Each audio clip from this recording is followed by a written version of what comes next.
Alright, what is up, everybody? We are back with another edition of Everyday Hoops. Hope you guys are having a good one today. When we talk about the Minnesota Timberwolves, is there a problem? Are there problems going on in Minnesota? They have been not as great as we expect them to be this season, and I'm going to dive into it very early on, talking about numbers, what's going on, everything surrounding the Minnesota Timberwolves here in today's video. Thank you guys for the views on the videos and the shorts recently. I really appreciate it. If you do like the content around here, consider subscribing, like, turn notifications, do all stuff like that. I'd really appreciate it. It really helps out a lot. Join the membership. If you want to learn more about the membership, there's a video on my channel explaining all of it. You can go back and watch that. Link to my Twitters, all that stuff down in the description below. And yeah, don't waste any more of your time. Let's get right into it. So the Minnesota Timberwolves, they currently are 8-8, sitting at 500, 11th in the Western Conference. But right now they're 8-8. They're sitting at the 11th seed in the Western Conference, and things have not been as great. You know, obviously they had an amazing year last year. They were I think the 3 seed last year. Went to the conference finals. Things looked like things were going up in Minnesota. This is the best Minnesota's ever looked, ever in their careers, in their franchise history, and on a high expectation. I mean, I had kind of high expectation for Minnesota this year as well. Thought they're going to be another top 3 seed, have another really good year, maybe make another conference finals push. Obviously they made the trade right before the training camp started, trading Karl Anthony Towns for Julius Randle, Dante DiVincenzo. That was a big thing, but I still had confidence in this team. And so far, it hasn't been amazing. They're 8-8. It's not the worst. I'm not saying there's a dumpster fire or anything happening there, because there's a lot of other teams that have been very, very bad. But Minnesota just hasn't been, at that point. Once you get to a certain point, it's like, all right, well, we want to see you there. And they haven't really done that, particularly recently. They lost 5 of their last 7 games. Looking at their last 7, back-to-back losses to the Portland Trailblazers. That's just really, really bad. They beat Sacramento and Phoenix back-to-back, but then they lost to Toronto, a tough loss. And last night, they lost to the Celtics, which was honestly probably one of their best games they played in a little while. They had a really good game against Boston. They fought all the way back. They were down like 19 or 20 at one point, came back, and were Dante DiVincenzo or Naz Reid shot away from winning that game. But it's been kind of tough for them recently. And I want to dive more into the numbers first and what's going on. So right now, they have the number 9 offense, which is actually better than last year, but their defense has been a real one of the issues this season.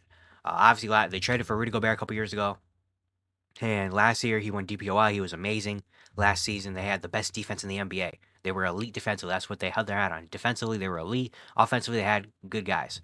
This year, they have the number 14 defense this year. So this year, their offense is pretty good, but their defense is just average, which was not the calling card of this team last year. They have number 12 defensive rating. Looking at their stats, there's this year they're 16th in steals, bottom 5 in blocks, 25th in blocks per game. Last year they were 6th in steals, 5th in blocks. So last year they were top 5 in blocks and top 10 in steals. This year they're average in steals, bottom 5 in blocks. Last year they were 10th in points off turnovers. This year they're 20th. They literally double the amount of points off turnovers this year. Last year, they were 12th in points in the paint. This year, they're 24th. Again, doubling. Teams are doubling. Oh, I'm sorry. They're not. Last year, they doubled the amount of points in the paint they scored this year in points in the paint. So, yeah. And then look at specifically defensive stats. This year, 23rd in opponent points off turnovers. Last year, they were 15th. So they're allowing more points off turnovers. This year, 14th in opponent second chance points. Last year, 4th in opponent second chance points. This year, they're 18th in opponent fast break points. Last year, they were 6th. This year, they're 23rd in opponent points in the paint. Last year, they were 2nd. That's a big one. Last year, they're only one team better than them at allowing people to score in the paint. This year, 23rd, bottom 10. And so teams are just scoring in the paint a lot on them. Well, last year, that didn't happen. This year, they're 15th in opponent field goals made. Last year, they were 1st. But they're 7th in opponent field goal attempts this year. Last year, they were 6th. So they're allowing about the same amount of field goal attempts. It's just teams are making them now. And that also coincides with people scoring in the paint against them. Because this year, they're 19th in opponent field goal percentage. Last year, they were 1st. So last year, teams weren't scoring on them. This year, teams are scoring them at a better consistency, a better frequency, even though they're allowing the same amount of shots. So yeah, they're still a really good team in terms of teams aren't hitting threes on them. This year, they're first in opponent three-pointers made, second in opponent three-point attempts. Last year, they were third opponent three-point attempts, fourth in opponent three-pointers made. So this year, they're actually better at not allowing threes than last year, but teams are making them more. They're 12th in three-point percentage. Last year, they were seventh. So, they're not allowing a lot of threes, just teams are making them more than last year. This year, they're 12th in opponent turnovers. Last year, they were seventh. This year, they're 10th in opponent points per game. Teams are scoring 110 points per game on them. Last year, they were first. Teams are only scoring 106. So teams are scoring four more points per game on them. And so, yeah, basically, their defense is not as good as last year. That's like the statement after all this. The defense is not as good, you know? And that's kind of a problem with this team. I mean, obviously, you want to have a good defense. But even then, like last year, they were elite. Like that was their calling card. Like if nothing else, at least teams are not going to score on them. They have so many feisty defenders. Everybody was locked in. This year, it's not like that. They're just average defensively. And when you're not a high-powered offense like they are, where they're not a top three offense, not a top five offense, where you could just kind of get that out. They're number nine offense, which is good, but not elite.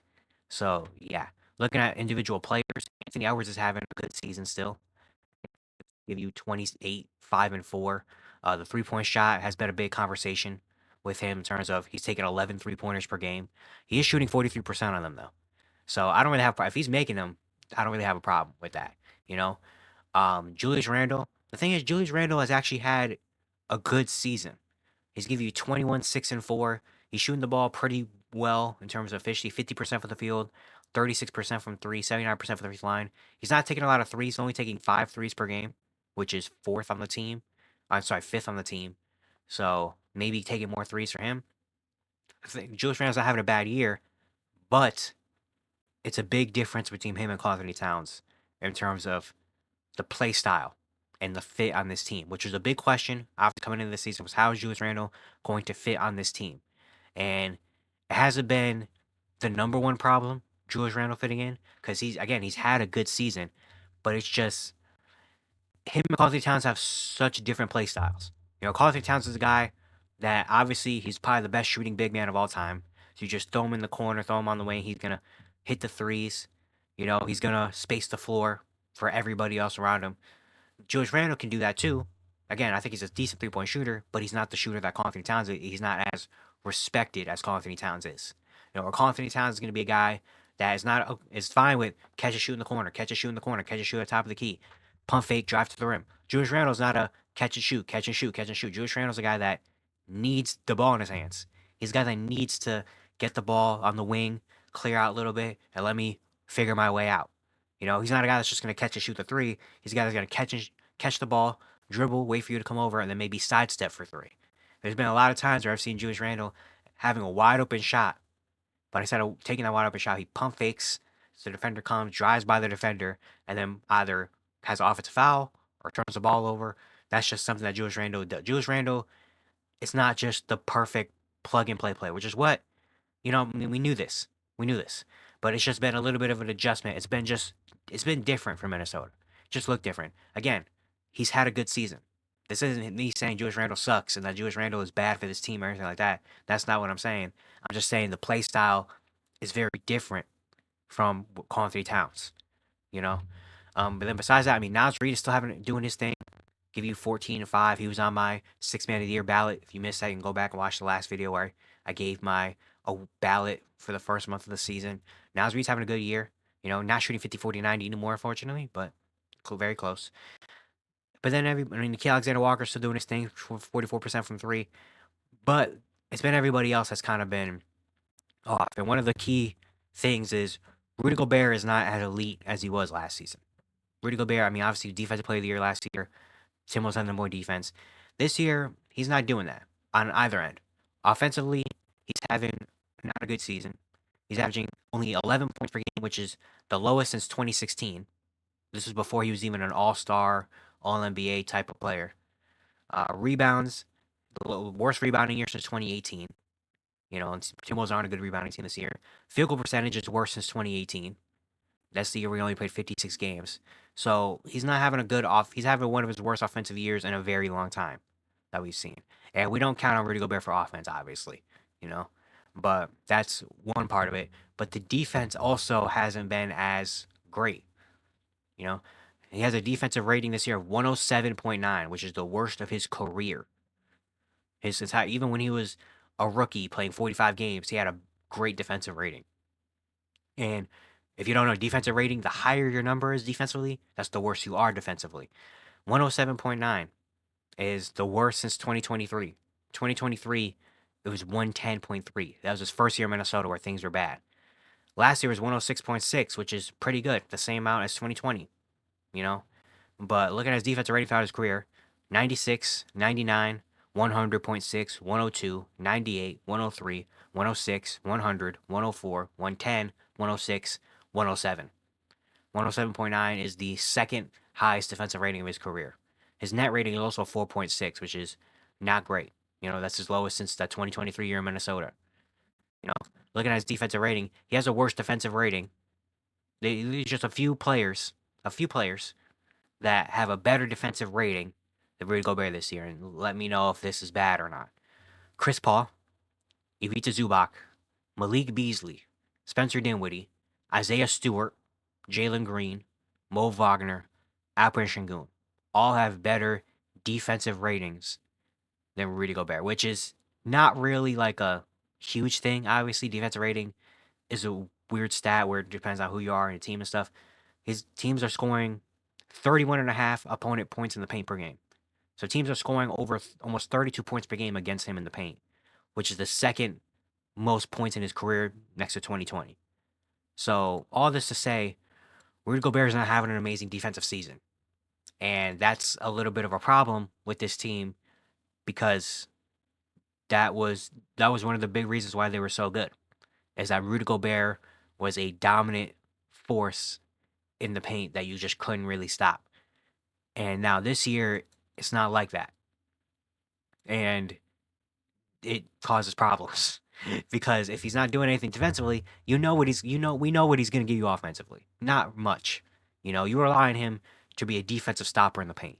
But if he's not being a defensive stopper in the paint, and he's also not giving you anything on offense, he's also having one of his worst seasons on offense, then what do we do? What do we do there? But it's not just Rudy Gobert. Mike Conley also, Father Time is catching up to Mike Conley as well. Mike Conley's having the worst season of his career. 7.5 points per game is the lowest of his career. He's having the worst efficiency season ever. He's shooting 32% from the field. 32%. 33% from three is the second lowest of his career next to his rookie season. He's having a bad season. And that's also a big problem because Mike Conley is supposed to be the rock. He's supposed to be the safety net kind of this team where he's supposed to get everybody else involved. Last year, he was just elite. I mean, how did he shoot last year? He shot like what, 44% from three last year. And now he's shooting 30. That's like literally a 10% drop off. That's pretty bad. Anthony Edwards has kind of been the point guard on this team. And we already know he's not fully there yet in terms of playmaking and stuff. He's gotten better, don't get me wrong, but he's not there yet. And they also don't have a veteran backup that they can bring in, you know? Donte DiVincenzo has been a big topic because he is not shooting the ball well either. He's shooting 35% from the field, 33% from three, 78% from the free throw line. He's having a pretty not good season as well, which was a big, getting Dante was supposed to be like, if Julius doesn't work, at least we have Donte DiVincenzo that can step in and shoot threes and help us. He's not really doing that either. And that's been kind of a problem. And then also, Rob Dillingham hasn't really played on this team, even though he had a great game last night against Boston, and that should put him in the rotation. But he's not really playing. Joe Ingles is 37 years old. Why are we relying on Joe Ingles? He played the first couple games of the season, then it's like, all right, he's too old. Luka Garza, PJ, those guys don't play. So they're really running an 8-man rotation in, November. They're really running 8, sometimes 9-man rotation, which is not great, especially in terms of, you're burning your players out. It's been weird. It's been weird a minute because it hasn't been horrible. Like it hasn't been something where you're like, oh my god, we gotta blow this thing. Like it hasn't been that bad, but it just hasn't been good either. It's just kind of weird. And then the thing that probably spawned a lot of this is chemistry issues potentially, particularly with a play that went viral on X or Twitter or whatever, in the Toronto Raptor game where they lost that game, which is a pretty bad loss for the Raptors. I mean, for them, good for the Raptors. The Raptors are doing an amazing tank job, by the way. We're probably gonna make a video about that eventually at one point. But there was a play that happened in the Minnesota game that spawned a lot of this talk. You know, if you don't know what the play was, basically it was about 5 minutes left in the game. It was a very close game. They're down like 4 or 5 points. Close game. Julius Randle's got the ball at the top of the key, working, and Rudy Gobert has Scotty Barnes see. Like Rudy Gobert's literally got Scotty Barnes in no man's land, literally just like with his hand up saying, "Hey, give me the ball." Because if he gets the ball, give me that layup. Or you maybe, it's Rudy Gobert, you never know. But Rudy Gobert was literally has Scotty Barnes on his back, dang near out of bounds, with his hand up saying, "Give me the ball. I'm right here. Like, this is the best scoring opportunity I've had in a long time."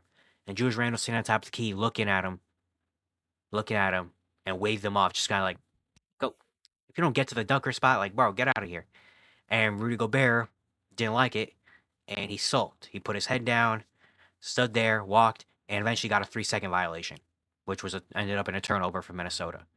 And then when Rudy Gobert's walking down the court, you see Anthony Edwards looking at Rudy Gobert, being like, "What are you doing? Like, what's?" And that spawned a lot of things. And then that last play of the game where they lost, they're down 5, they lost the game basically. Julius Randle's coming up the court, just like whatever, dribbling the ball out. Rudy Gobert sitting there like, you know, right next to the basket saying, "Give me the ball." And Julius Randle says, "All right, here." It was literally like, "All right, bro, here." Damn. Just like threw a bullet at Rudy Gobert, just saying, "Bro, take the ball then." And Rudy Gobert, I think he fumbled it. I forgot what happened. Bruce Randle just walked back to the locker room with his head down. And that spawned a lot of things. People saying, "Oh, is there a chemistry problem? Is there an issue in Minnesota?" And this is not something new for Julius Randle. I mean, if you watch him in New York, I don't know why my camera's so high up. Okay, come down. Thank you. Um, this is not something new for Julius Randle. In New York, he's had, I mean, throughout his high career, that's just who he is. He's not great in terms of body language. He's a guy that if something goes wrong, if he's having a bad day or something's going wrong, you're gonna know. Even if you haven't watched the game, you're gonna tune in. You see Julius Randle, and you're like, "Oh, okay, he's probably not having a good game." Because he's just a guy that if something goes wrong, he's gonna put his head down. If he turns the ball over, something's wrong, he's gonna do something. He's never caused a super big tantrum in terms of messing up a locker room or anything like that. Not really. It's more like on the court based, or on the court. If he's having a bad day, it's gonna be kind of like, you know, problem. And then Rudy Gobert also has had his problems, not really for him, but other people to him. Where there was a whole maybe thing where like D'Angelo Russell and him didn't really get along. University of Minnesota. Um, this now happened. Anthony Edwards and him. Anthony Edwards didn't pass Rudy Gobert the ball for the first year. That wasn't really a chemistry. That was more of just Anthony Edwards didn't pass Rudy Gobert the ball. There's a lot of things saying Don Mitchell didn't pass Rudy Gobert the ball.